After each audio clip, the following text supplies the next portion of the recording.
There was no much to do for me for step 7, only to bend these anchor chains around the capstans and glue them in place, and that was that. Now, looking at the anchor chains, I realize I should have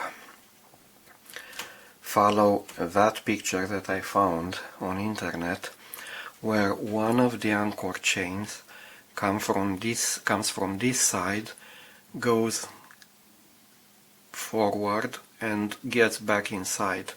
Perhaps that would have been a better idea than doing what Hobby Boss indicated here. I'm not sure, but that perhaps for the next ship I would do that. I would try to do that. I don't know. Now there are two more things to be done. Actually, it's these two guns here, the 3" guns that we show in the instructions, which I didn't install yet because I have no intention of installing the island anytime soon. So this kinda completes the step 7 for me. Now, as I said, this class of battleships, the Lord Nelson and the Agamemnon, were built simultaneously with the Dreadnought. And I was curious to know how would have they compared to the Dreadnought itself in a hypothetical confrontation. So I asked the artificial intelligence, the only one I know for now, the ChatGPT, the following question, or I proposed the following subject.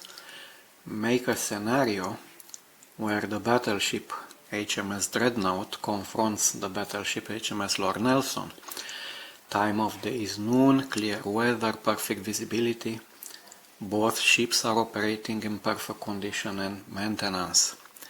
I was curious to know what the artificial intelligence would have to say about this, and while I don't agree with all the conclusions and all the evolutions that it resulted from the exercise, it's still an interesting exercise. So this is why I try to present it to you now.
Of course, the conclusion is that the confrontation showcases a technological leap from Lord Nelson to Dreadnought and so on. But I find the analysis a bit simplistic. when we look at the ship characteristic, ship profiles, it says something about the main armament, secondary armament, armor and speed, and that's all.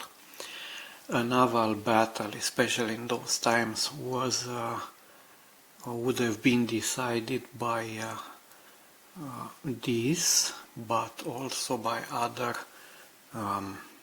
characteristics of the ship. Anyway, this is only my opinion, and I could see the ChatGPT got oversized, perhaps,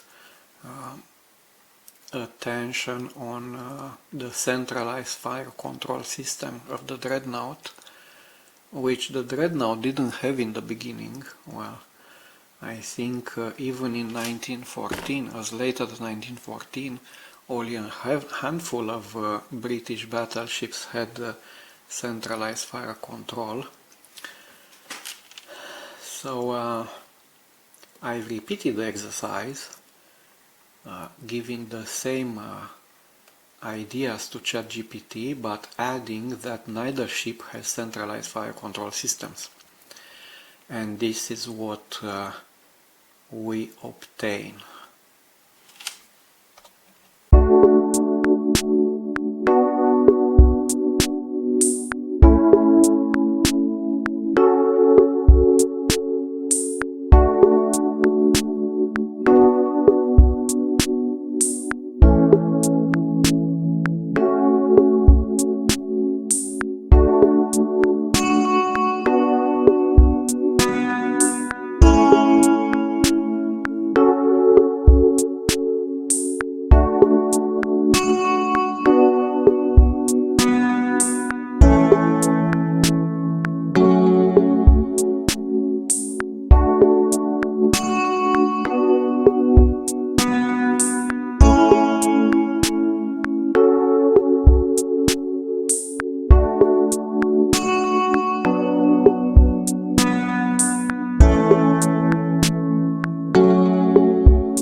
Again,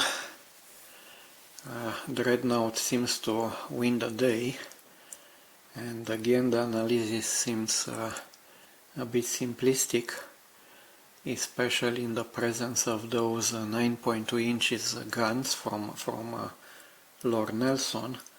So I wanted to accentuate, I wanted to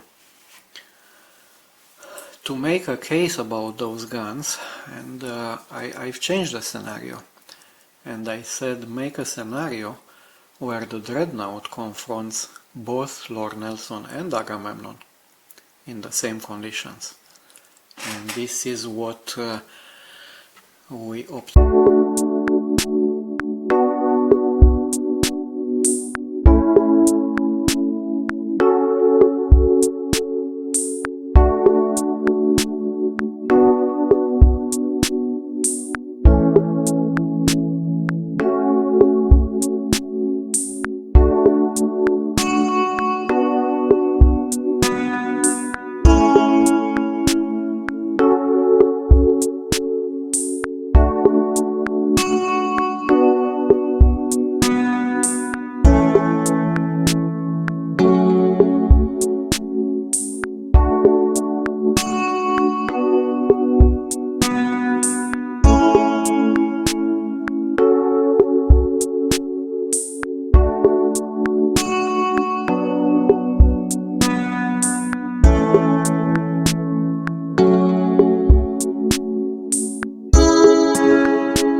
Again, an interesting, if somewhat expected conclusion, but I simply don't believe the sheer number of 9.2 inches guns from Lord Nelson and Agamemnon would not have had a greater impact on Dreadnought. I think the battle in these conditions would have been quite balanced, because keep in mind the Dreadnought didn't have much advantage in terms of armor, but indeed had an advantage in terms of speed. So it would have been able perhaps to keep out from those 9.2 inches guns from her opponents and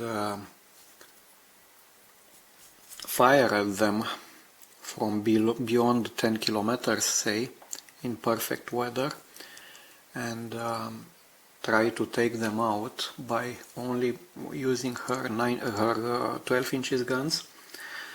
And even with that, keep in mind that Lord Nelson and Agamemnon combined, they had a broadside of 8 12 inches guns, which was pretty much what Dreadnought herself would have had at the same range. We ignore the 9.2 inches, but still one Dreadnought versus two Lord Nelsons, I think the battle is very, very balanced. Very interesting, interesting exercise.